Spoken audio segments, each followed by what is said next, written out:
How to change ball color in Dream League Soccer 2026. Hello everyone, welcome back to another video from Crazy Gamer. If you are trying to customize your gameplay, change visuals, or just trying to make your matches look more fun in Dream League Soccer 2026, then changing the ball color is also super quick and easy. First things first, launch open the Dream League Soccer 2026 game on your device and wait for the main homepage to load.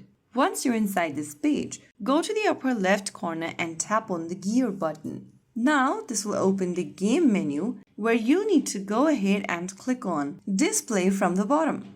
Inside the Display tab, select Ball Color option and tap the arrow button right next to it. Now choose the ball color, scroll through the available colors, and once you find the ball color you want, you can head back to the home page. Now, jump into a game and enjoy seeing your brand new colorful ball in action. So that is how you can easily change your ball color in Dream League Soccer 2026. If you found the video helpful, don't forget to like, share, and subscribe to our channel. I will be back again in the next video. Thank you for watching.